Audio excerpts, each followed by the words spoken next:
Good day mga boss. Etong San Miguel at ang Pure Blend Titan mayroon daw nilulutong trade ngayon na posible po mangyari anytime. Involving nga po dito sa trade na ito yung dalawang big man, itong Pure Blend Titan. Ang mga big man na posible po mangyari ay yung dalawa nilang big man ngayon na hindi po naglalaro.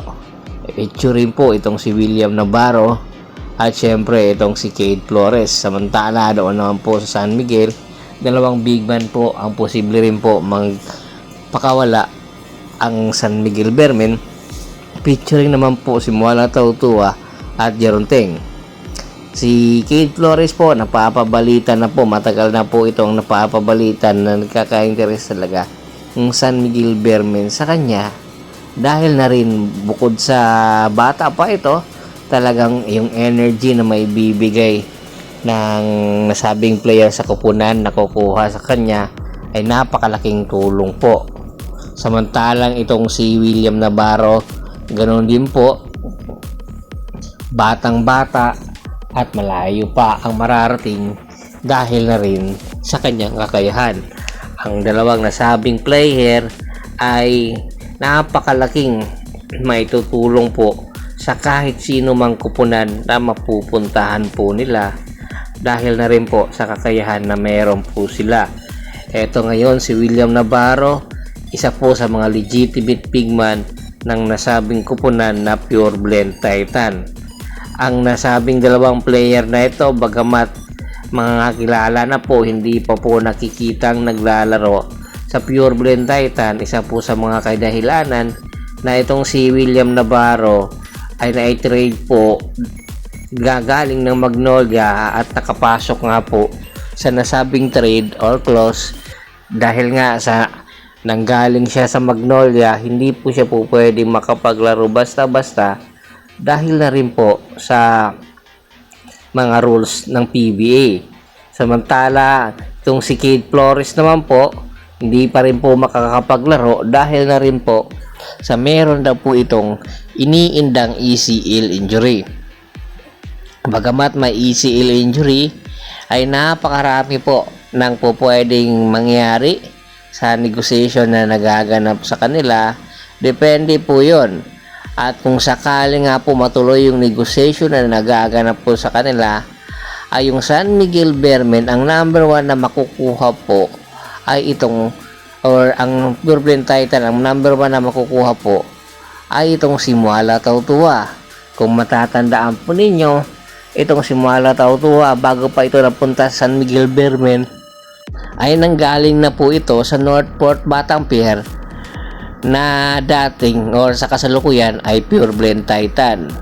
Unti-unti pong nagkakaedad na si Muala Tautua, dahilan po para pakawala na ito ng San Miguel Bearmen. Bagamat nagkakaedad na, ay yung kanyang kakayahan hindi pa rin naman po nawawala, kanya lang unti-unting bumababa yung kanyang kalidad. Malaki pa rin ang may tulong nitong si Muala Tautua sa Pure Blend Titan, dahil na rin po na kinakailangan talaga ng Pure Blend Titan ng isang legitimate na big man. At dito nga nakikita ng Pure Blend Titan kay Muala Tautua. Ito po yung mga nasasabi po natin na po pwede pong makatulong sa kupunan ng Titan. Bagamat batang bata pa po yung kupunan, ay kinakailangan po talaga nila ng isang litihimong big man. Bago pa man siya magretiro, ay malaki po ang may tutulong neto kung sakali nga po makakuha ang Pure Blend Titan ng mas batang big man doon sa draft, ay tiyak ito po yung mga solidong masusuporta sa big man na yon.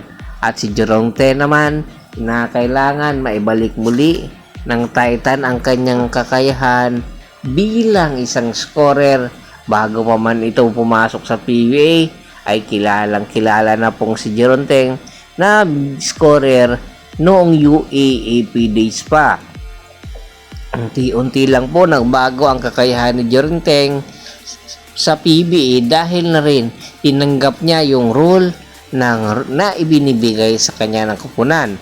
Pero kung sakali nga pong ipalabas muli nitong Titan ang kanyang totoong kakayahan bilang scorer ay po pwede pa naman po dahil napakabata pa naman po nitong si Jeron Teng na kung saan 33 years old pa lang po at mayroon pa pong ibubuga sa mga nanatili nitong taon sa PBA at hoping din po na malayo po na magkaroon pa siya ng injury. Kaya sa tingin nyo ba, dapat pa bang ituloy ang nasabing trade negotiation na nagaganap ngayon? Komento na po sa baba ng video at pag-usapan po natin. Once again, this is Percival Monteron at your service.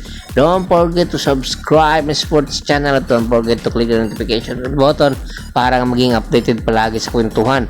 At bago pa natin tapusin ang ating kwentuhan, shoutout muna tayo sa ating mga solid na followers na lagi pong sumusuporta sa atin kay Kagawad ka sa Kinundukusin ng Hagonoy Bulacan at nila kay Alon at sa Laki Alon family.